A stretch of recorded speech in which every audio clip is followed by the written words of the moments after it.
Let's talk about some of your other fighters while we've got the opportunity. Ted Cheeseman was obviously recently in a very close fight against Scott Fitzgerald. Ted and yourself and the whole camp thought that he'd done enough to win the fight. How disappointed were you that the decision went the other way? Yeah, I was disappointed for Ted.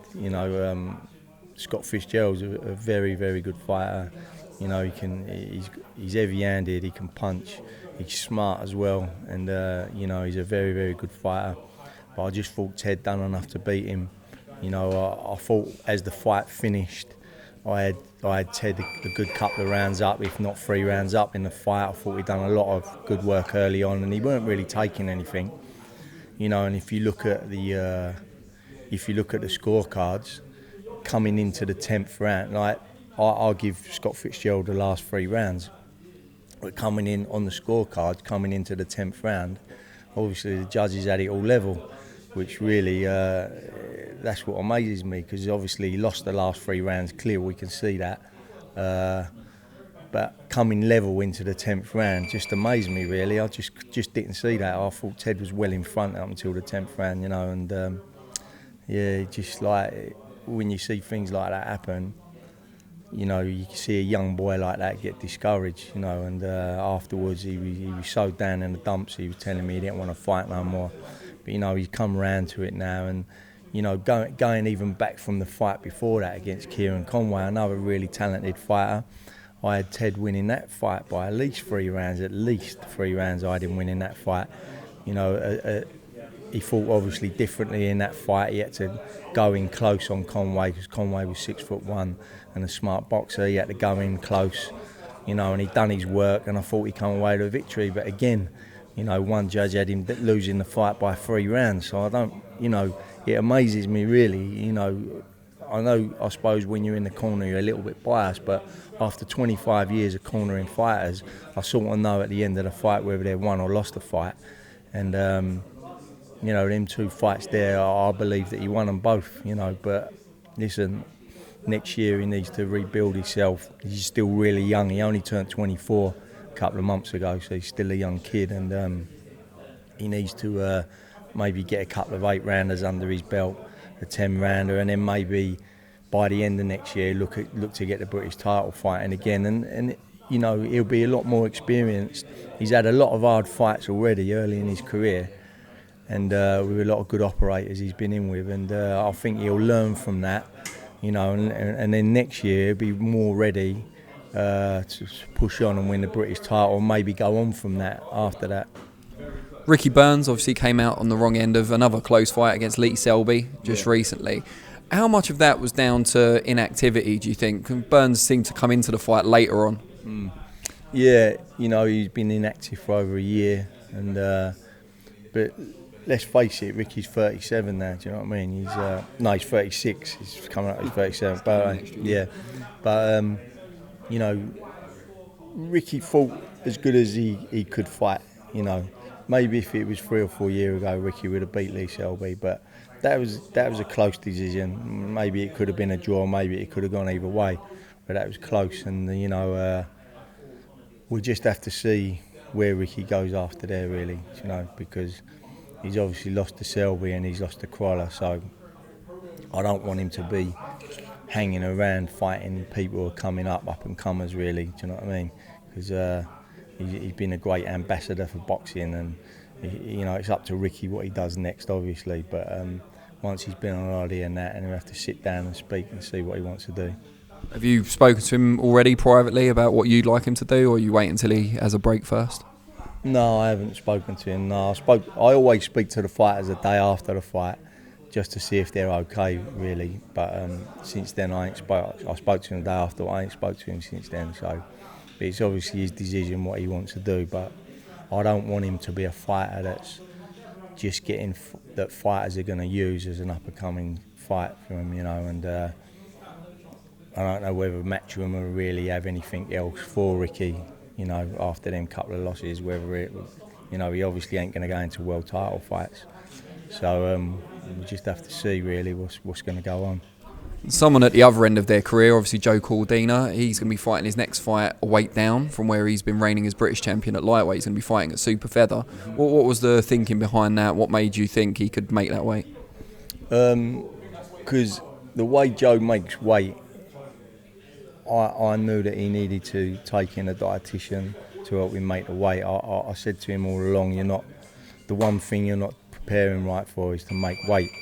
And he was making lightweight too easy, I thought. Anyway, got him a dietitian in, done his diet with him for the last fight. On the Monday when he weighed in on the week of the fight, normally he's about £3 over the lightweight limit, so he'd normally come in at 9 stone 12, and then that £3 will come off that week really in water. But he weighed in on a Monday and he was 9 stone 8, so I said to him, you're only £4 over the super featherweight limit and you're not even, dried out of any liquids yet. So he had to eat that week to get up on his weight and then draw the last bit of fluid out, so that's ridiculous to do that. And then the size difference when he got in with Gavin Gwynn, and there's some big lightweights out there.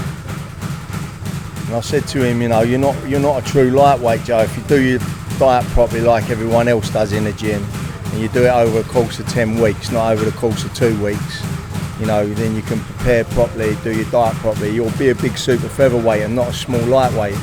So this is a decision that we've done for this fight. And then Eddie offered us, obviously, the Mexican Tinoco, who had a good win against Jordan Gill. So it's a good fight for Joe to come in at, and we'll just see how he goes. Has it been since he's had that fight announced and he knows he's got to make weight for super feather? Has it been coming off the way you thought it would? Yeah, I think he'll make super feather easy. That's my personal opinion. I've got Martin J. Ward in there who's a super feather, and he's broader and bigger than Joe. Obviously he has to work hard to make that weight, but you want to be big on the weight at the end of the day. And, I want Joe to be big on the weight, which he will do. And, that's the main reason. But, the weight's coming off good. I think he'll do it quite comfortable. Tony, we saw Felix Cash make a successful first defence of the Commonwealth middleweight title just last week. Epic battle, albeit a tad one-sided against Jack Cullen. Was your heart in your mouth at times watching that? It wasn't, actually. I was quite surprised when I got out of the ring, and then people were saying to me it was an unbelievable fight of the year contender, because when I was in the corner with him, he come back to after the fifth round, and I said to him, how you doing in there? And he said, the first words he said to me is, this guy can't hurt me. So straight away, I know how spiteful Felix can be, because he's like that in sparring as well. He's like a spiteful operator. And once he said that to me, that he weren't hurting him, I knew that it was just going to be a matter of time before he got to him. And I was pleased with Felix because he's been injured this year. He's had a bit of a bad year. And, he has to watch his stable mates getting big fights on big cards, TV fights, and he has to sit back and watch. And he's a good fighter, Felix Cash, a good young fighter. He's young middleweight in a great division. And, he can really fight. He really can fight. He gets himself in great condition, and he does everything correctly. He does his weight correctly. Everything he does right. And I think he's got a good future in the sport, and he's exciting. He's an exciting fighter. And when I got home and watched the fight back, obviously the commentators was saying how exciting the fight was, but I think it was more down to Jack Cullen hanging in there. Yeah. He was so game, really was game, and I really did think Felix would do a number on him early doors, because he can really hit. But he was so game, and fair play to him. He made it the fight it was, but as you say, it was a one-sided fight at the end of the day. What about Martin J. Ward? Is there anything in the pipeline for him, either later this year or early next year? Yeah, Eddie told me he's in Miami on the Tevin Farmer undercard on January the 30th. So he's just ticking over at the moment. I think Eddie's going to try and find him like a world level fight. I know the purse bids have gone out for the European title fight this week for Samir Zani.